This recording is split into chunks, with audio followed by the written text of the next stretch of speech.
All right, so get this. We're diving deep today into a study guide, but here's the twist. It uses Friends to teach English. Friends. Yep, Friends. The sitcom, specifically the first episode, the one where Monica gets a roommate. Hmm. That's interesting using a sitcom like that. I know, right? It's Right. not your typical textbook, but that's what we're exploring, how pop culture can actually be a super effective learning tool. I'm intrigued.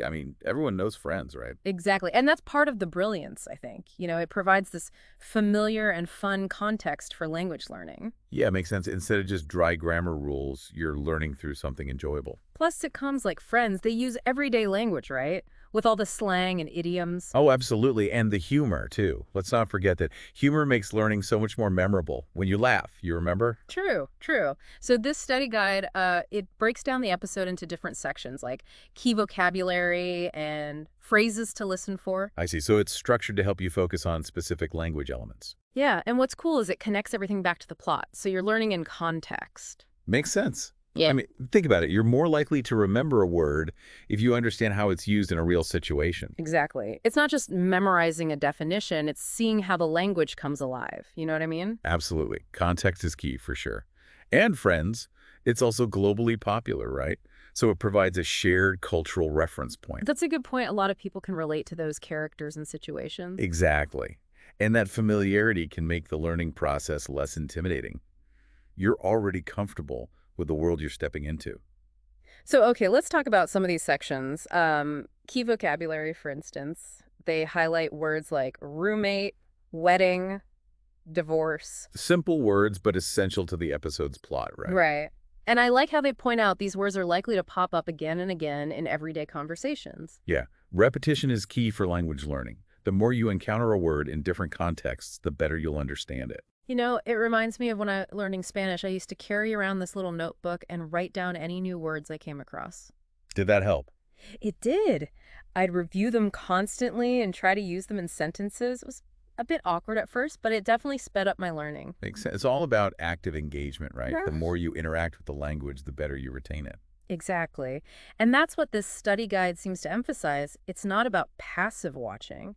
It's about actively engaging with the language. And that's a crucial difference. Yeah. I think sometimes we assume that just being exposed to a language is enough, Hmm. but it's not. We have to make an effort to really learn it. All right. So we've talked about key vocabulary. What about phrases to listen for? Ah, yes. This is where it gets fun. They focus on iconic lines like, "How you doing?" Oh, yeah. Classic Joey. Exactly. Yeah. But it's not just about recognizing the lines, it's about understanding the nuances behind them. Yeah. The humor, the social context. I see. So like how you doing is more than just a greeting. It's a whole flirting strategy. Precisely. It's about picking up on those unspoken rules of communication, those little things that make a language come alive. And Friends, it's full of those little moments, right? The sarcasm, the irony, the way they play off each other. Absolutely. It's a goldmine of authentic language. And this study guide, it helps you unlock those treasures. So you're not just learning vocabulary and grammar, you're also getting insights into the culture and humor. Exactly. It's a holistic approach to language learning, which Yeah. is, I think, what makes it so effective. So we've covered key vocabulary and phrases to listen for. What's next? Well, there's While You Watch, which outlines strategies for active viewing. Active viewing, like what do they suggest? Oh, all sorts of things, like focusing on the greetings the characters use, Okay. or paying attention to simple sentences, trying to grasp the main idea, even pausing after certain scenes to summarize what happened. So it's like you're actively thinking about the language while you're enjoying the show. Exactly. It's about being present and engaged, not just passively absorbing the entertainment. That's a good point. It's easy to zone out when you're watching TV, but this guide encourages you to stay alert and focused. And that focus is crucial for learning anything, really, whether it's a language, a new skill, or even just a concept. It's like training your brain to pay attention to the details, right? To really absorb the information. Exactly. And that attention to detail, it's a valuable skill to have in any area of life.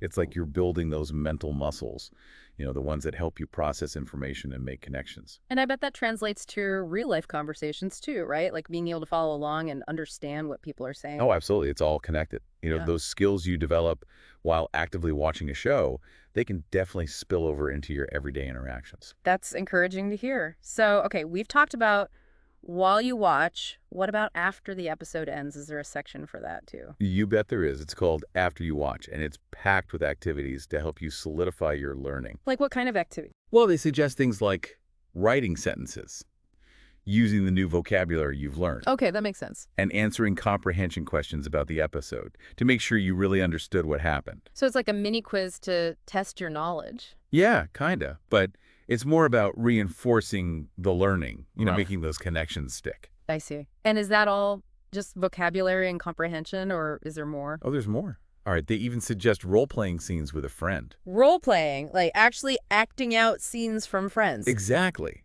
It might sound silly, but it's a super effective way to practice speaking and pronunciation. I can imagine it'd be pretty fun too, especially if you're doing it with friends. Oh, yeah, definitely. And it takes the pressure off. You're not in a real-life situation, so you can experiment and make mistakes without feeling embarrassed. Plus, you get to channel your inner Rachel or Chandler, which is always a bonus.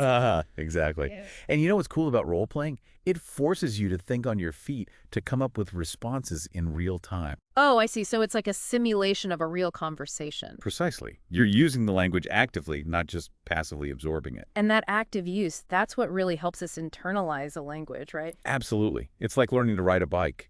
You can read all the manuals in the world, but until you actually hop on and start pedaling, you're not going to get anywhere. So this study guide, it's all about getting you on that bike and encouraging you to take those first wobbly steps. That's a great way to put it. It's about providing the support and guidance you need, but ultimately it's up to you to put in the effort and practice. And speaking of support and guidance, there's another section in the guide that caught my eye. Extra tips for beginners. Oh, yes, that section. It's a gem. It's full of practical advice that can be applied to any learning situation, really. Oh, really? Like what kind of tips? Well, they emphasize the importance of breaking down complex tasks into smaller chunks. So don't try to learn everything at once. Exactly. Yeah. Take it one step at a time, set realistic goals, and celebrate those small victories along the way. That's a good reminder. It's easy to get overwhelmed when you're tackling something new, especially if it feels daunting. Right, and those small wins, they can be so motivating. They keep you going when you're feeling discouraged. You know, it reminds me of when I was learning to play the guitar. I was so eager to learn all these complex chords and riffs. And how'd that go? Not so well. I ended up getting frustrated and almost giving up. Yeah. But then I realized I needed to slow down and focus on the basics.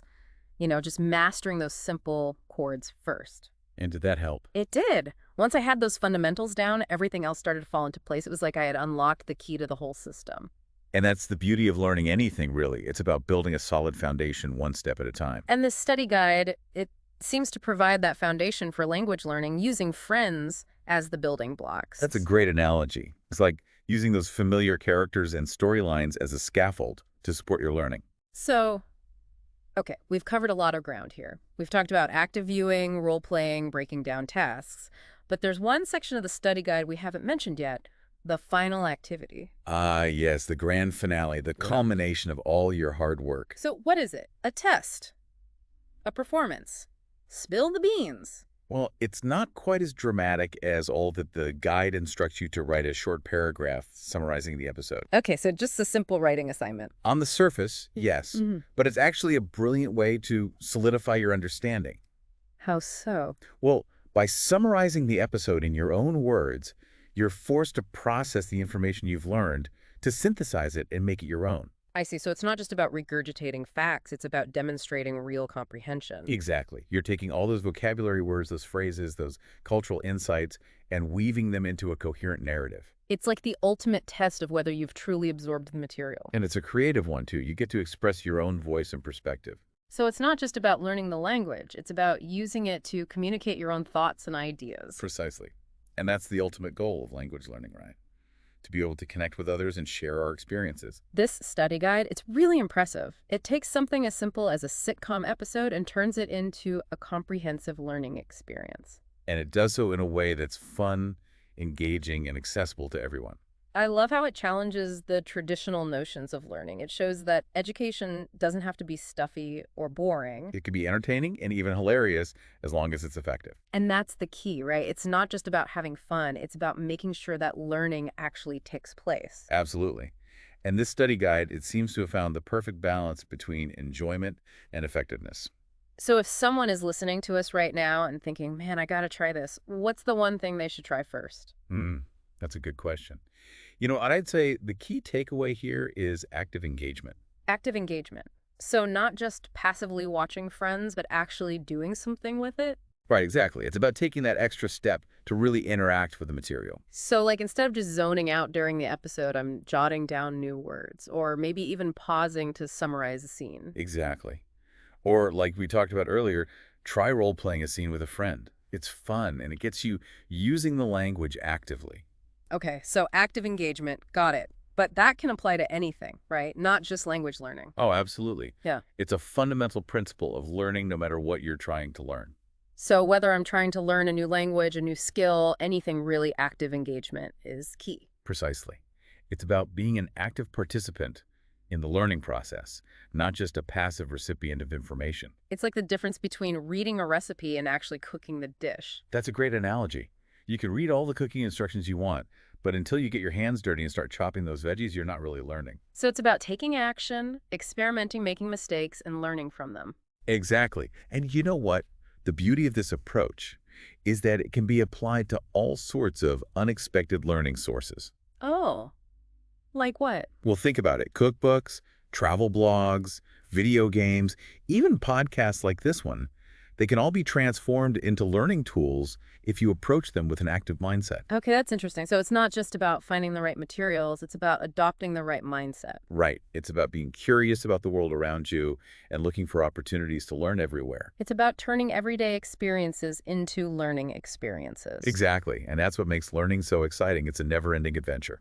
Well said. I think that's a perfect note to end on. So for everyone listening out there, keep exploring, keep learning, and keep those brains buzzing. And most importantly, have fun along the way. That's it for this deep dive. We'll be back soon with another fascinating topic. Until then, keep those brains buzzing.